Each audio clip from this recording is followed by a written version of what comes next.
벌써 6년이 됐구만요.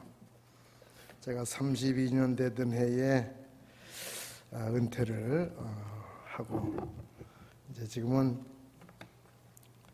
뭐 여러분이 잘 알다시피 이제 그냥 산업 현장에서 여러분들과 같은 그런 위치에서 지금 생활을 하는데, 이 코로나가 너무나 많은 그런 변화를 줬습니다. 지난 큰아들이 캐나다에서 들어왔을 때에 이제 이런저런 이야기하면서 한국 교회의 큰 틀을 이 코로나가 깼다. 큰 틀을 깼어요. 그러니까 상상할 수 없는 그런 변화가 온 겁니다. 좋은 변화일 수도 있지만 또 안 좋죠. 좋지 않은 그런 변화가 왔는데, 제가 이제 목회 현장을 떠나 있다 보니까 30년 동안 목회하면서 이런저런 설교도 많이 이제 해왔었는데, 전에 그런 이제 생각이, 이제 설교했던 내용이 이렇게 생각이 나는 게, 이 말세가 되면 이게 이제 예배를 이렇게 마음대로 드릴 수 없는 이제 그런 때가 올 거다. 근데 그러면 무슨 뭐 공산당이 우리를 침략해서 예배를 못 드리게 강제적으로, 그런 것도 아닐 텐데 왜 그런 때가 올 것인가? 하나님의 마음대로 찬양할 수 없는 그런 때가 올 것인가라고 하는 그런 것을 이제 이렇게 좀 생각을 해보고 또 그런 설교를 해봤는데, 이런 코로나라고 하는 이런 전염병이 돌기를 시작합니다.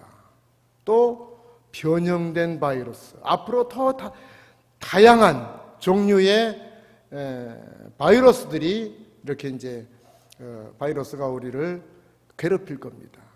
그러면 이게 이제 시작인데, 시작에 불과한 건데, 앞으로 이런 일들이 계속 벌어지게 되면 과연 이 정상적인 예배가 과연 가능할까? 지금도 벌써 뭐 2.5단계인가요? 수도권은 2.5단계. 그럼 뭐 이렇게 막 모이지도 못하잖아요. 교회에서 여러분 밥 식사들 해보셨어요? 해보신 지 참 오래잖아요.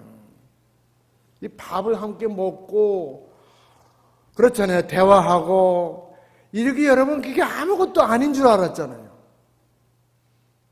그냥 교제 그렇게만 생각했잖아요.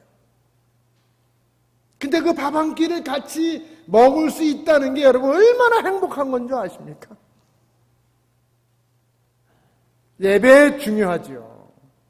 또 그런 교제도 중요해요. 근데 그런 걸 못해. 할 수가 없어. 이게 얼마나 가슴이 아프냐 그 말입니다. 어떻게 보면 목회를 내가 아주 적절한 시기에 빨리 그만둔 것 같아. 만약에 내가 계속 지금까지 하고 있었다면 여러분 나와서 앉아 있겠나? 이 목사님이 계시니까 그래도 이렇게 나와서 예배 참석하고 은혜로운 예배를 드리지요. 잘됐다, 이참에 그만두자. 아주 뭐 요만한 컴퓨터 앞에서 아니면 핸드폰 앞에서 그냥 예배 드리고.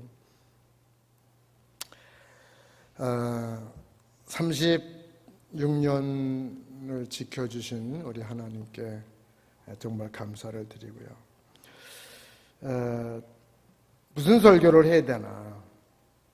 현장에 지금 뭐 요새 뭐 어떤 때는 이제 포항에 가서도 일을 하기도 하고, 또 대전에서도 일을 하기도 하고, 또 뭐 의정부에서도 하기도 하고, 뭐 안양에서도 하고, 이거 왔다 갔다 완전 나그네 인생, 아주 성경대로 완전히 나그네야 이거.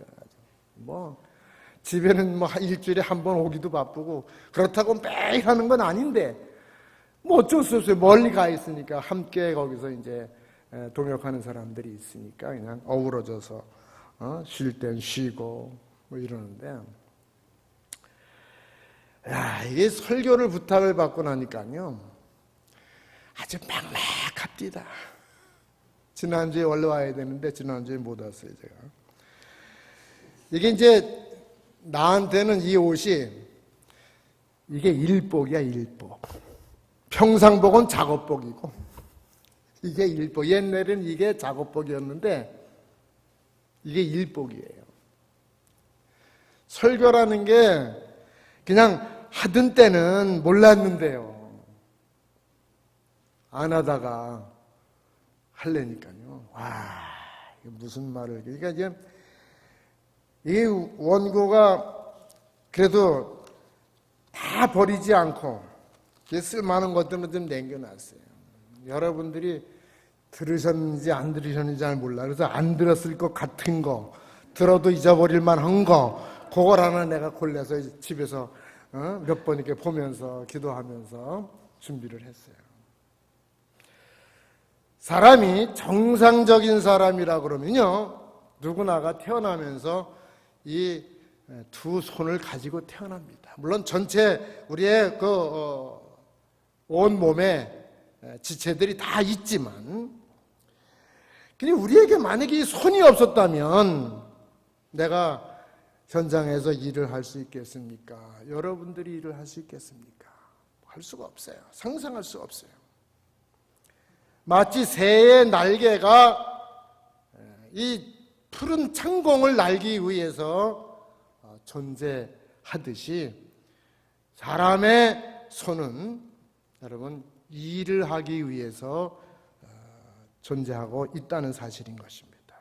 그래서 손은 인간 활동에 아주 중추적인 역할을 하는 것으로서 각양각색의 기능을 발휘해요.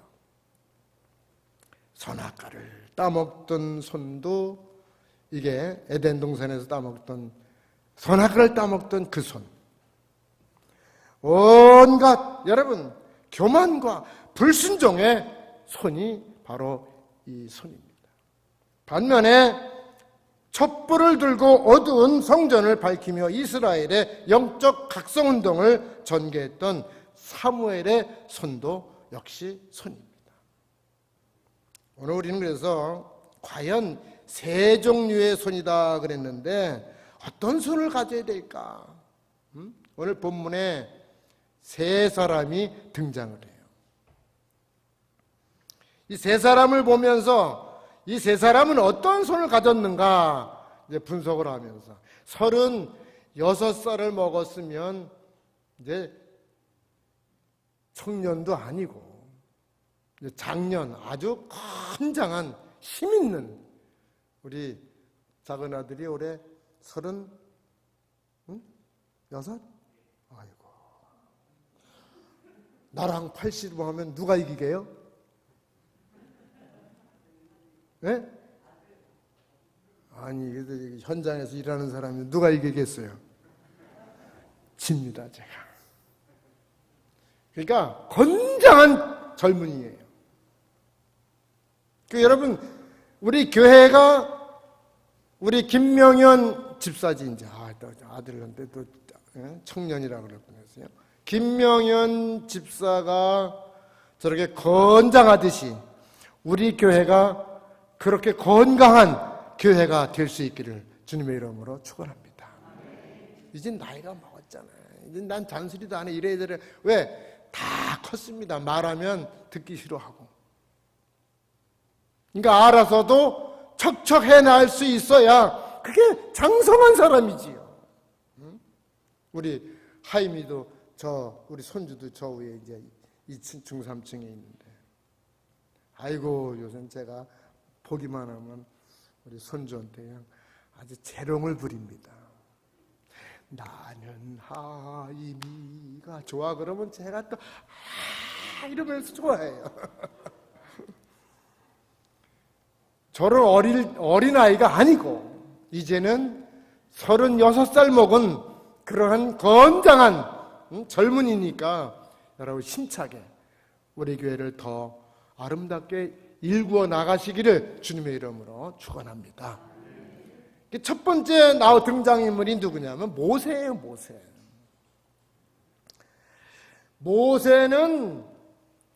모세가 가지고 있는 손을 그래서 우리가 이제 능력의 손이다. 이제 능력의 손. 능력의 손이에요. 사실 14장에 가서 보면 홍해바다를 육지까지 건너게 했던 그 사람이 바로 누굽니까? 모세예요.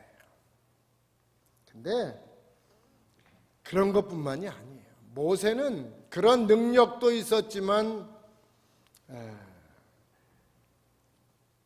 사람을 쳐 죽이는 그런 악한 손도 가지고 있었잖아요. 그러니까 이러한 모세였지만 결국은 뭐냐면 하나님이 모세를 붙들고 계실 때에 그는 능력자가 되어지는 것이지 모세 자체가 능력자는 아닌 것입니다. 그러니까 여러분 우리는 그래서 바울이 고백하지는 내게 능력 주시는 자 안에서 내가 모든 것을 할 수 있느니라 그랬어요. 주님 안에서 하나님 안에서 가능한 겁니다. 모세가 무슨 능력 있는 게 아니고 하나님이 능력이 있으신 거다 그 말이에요. 그렇기 때문에 여러분이 여러분 자신을 의지하지 마시고 누구를 의지해라? 하나님을 의지하시기를 주님의 이름으로 축원합니다. 그래야 능력 있는 손이 되는 겁니다. 그래야 하나님 앞에 쓰임 받는 줄로 믿습니다. 그리고 또 한 사람이 등장하지 두 사람이 등장을 하는데 아론과 훌이 아론과 훌. 이 사람들은 어떤 손인가요? 돕는 손이에요. 돕는 손. 모세를 도왔어요. 오늘 본문에 보면 12절 말씀을 한번 다 같이 우리 한번 읽어 볼까요? 자, 출애굽기 자, 오늘 본문 12절입니다. 한번 다 같이 보겠습니다. 크게 시작.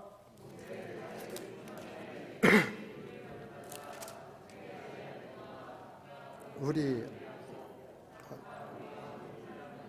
저쪽에서 한 사람은 저쪽에서 모세의 손을 붙들어 올렸더니 그 손이 해가 지도록 내려오지 아니한지라. 아멘. 보면 아론과 훌이 나오는데 모세가 손을 들고 기도하다가 피곤하면 손이 내려와요. 그런데 이제 오늘 본문 12절에 그렇잖아요. 모세의 아래다 이제 놓았는데 모세의 손을 붙들어 올렸더니 그 손이 해가 지도록 내려오지 아니했다. 그러니까 13절 가서 보니까 여호수아가 칼날로 아말렉과 그 백성을 쳐서 무찌르니라. 그러니까 모세의 손이 올라가 있을 때는 이기는데 내려오면 지고, 이걸 아론과 훌이 그래서 보좌에서 이제 모세의 팔을 들어 주었어요. 그랬더니 아말렉 전쟁에서 이제 이기게 됩니다. 이 목사님도 이제 52인가요? 남았어. 52. 야, 그러니까 한참 좋을 때죠, 이제. 근데 벌써 그렇게 돼. 이제 같이 다 늙어가는 거예요. 같이 다 늙어가요. 마스크를 써가지고 얼마나 늙으셨는지 구별이 잘 안 되는데 저도 이거 마스크 쓰고 다니니까 좋긴 하더라고요. 한동안은 이제 치아를 치료하느라 이제 이빨을 빼고 이래가지고 진짜 할아버지가 다 돼가지고 말이에요. 이게 틀니를 작업하는데요. 마스크를 끼고 있으니까 이제 출석하는 교회에 이렇게 가보면 몰라, 아무도 몰라. 이가 빠졌는지 들어갔는지 나왔는지도 모르고 그냥 반쪽만 보이니까 그냥 대충 목사님 오셨구나 이제 이러는 거죠. 이거 벗어놓으니까 하여튼 자, 아론과 훌의 손은 돕는 손이다. 목사님이 젊고 건강하게 열심히 주님의 일을 하고자 할 때에 이 돕는 사람들이 아론과 훌과 같은 사람이 없으면 사실 목회하기가 힘듭니다.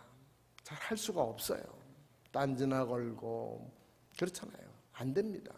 돕는 사람들이 많아야 돼요. 근데 돕는다라고 하는 것은 저는 늘 그렇게 생각해요. 섬기는 거잖아요. 섬기는 거 희생이거든요. 그것이 사실 신앙의 가장 아름다운 최고봉이죠. 희생이 없는 여러분 신앙은 신앙이 아닌 것입니다. 여러분들이 우리 교회를 좋은 교회로 만들어가는 것은 여러분들에 달려있다. 모세가 손을 들고 기도할 때에 아론과 훌과 같은 그런 장로님들, 안수리 집사님들, 권사님들이 옆에서 보좌해 줘야 여러분 하나님의 교회가 아름답게 세워져 갈 줄로 믿습니다. 그리고 이제 마지막 세 번째는 여호수아죠. 오늘 본문 보시겠습니다. 자, 다시 한번 오늘 본문을 읽겠습니다. 10절 말씀입니다. 10절부터 13절까지 한번 다 같이 한 목소리 합독하겠습니다. 시작. 여호수아가 모세의 말대로 행하여 아말렉과 싸우고 모세와 아론과 훌은 산 꼭대기에 올라가서 모세가 손을 들면 이스라엘이 이기고 손을 내리면 아말렉이 이기더니 모세의 팔이 피곤하며 그들이 가져다가 모세의 아래에 놓아 그가 앉게 하고 아론과 훌이 한 사람은 이쪽에서 한 사람은 저쪽에서 모세의 손을 붙들어 올렸더니 그 손이 해가 지도록 내려오지 아니한지라. 여호수아가 칼날로 아말렉과 그 백성을 쳐서 무찌르니라. 아멘. 자, 여호수아의 손은 어떤 손인가요? 현장에서 뛰는 일하는 손입니다. 모세가 기도하고 아론과 훌이 받쳐주고 현장에서는 여호수아가 전쟁을 하고 있단 말이에요. 그러니까 일을 하는 그런 손이에요. 여러분, 우리의 손은 그래서 항상 뭐 그러잖아요. 상대를 손가락질 할 때 그 사람에게는 뭐 2개가 갈런지 모르지만 나한테는 3개가 온다. 여러분, 비판하며 손가락질 하지 마세요. 결국은 그게 나에게 돌아오는 거다 그 말입니다. 구경꾼 절대 되지 마세요. 그 전에 제가 우스갯소리로 생쥐신앙이라고 그러는데, 생쥐신앙은 먹을 게 있으면 구멍에 있다가 싹 나와서 먹고 자기한테 분리하면 쏙 들어가요. 이런 사람들이 많습니다. 의외로요. 그런 구경꾼이나 그런 생쥐신앙 같은 그런 신앙이 아니라 우리는 직접 현장에서 일하는 그러한 일꾼 되시기를 주의 이름으로 부탁합니다. 그러니까 이제 장성한 이제 36살을 먹은 우리 화평교회니까 오늘 이 3가지의 세 종류의 손이라고 하는 말씀을 이제 전해드렸는데, 능력 있는 손, 주님에게 붙들리면 능력 있는 사람이 되는 줄로 믿습니다. 그리고 여러분들 열심히 주의 일을 하는데 특히 목사님을 잘 돕고 장로님들과 온 성도들이 함께 하나님의 일을 감당해 나갈 수 있는 그런 돕는 손, 현장에 실질적으로 누가 뭐래든 누가 보든 안 보든 일하는 그러한 아름다운 손들이 되시기를 주의 이름으로 축원합니다. 이제는 우리 주 예수 그리스도의 은혜와 하나님 아버지의 만극하신 사랑하심과 성령님의 감화 감동 충만 역사 내주하시며 교통하심의 은총이 오늘 예배를 마치고 돌아가는 모든 성도들 머리머리 위에와 저들 가정 위에와 우리 화평교회 위에와 이 나라 이 민족 위에 이제로부터 영원토록 함께 있을지어다. 아멘.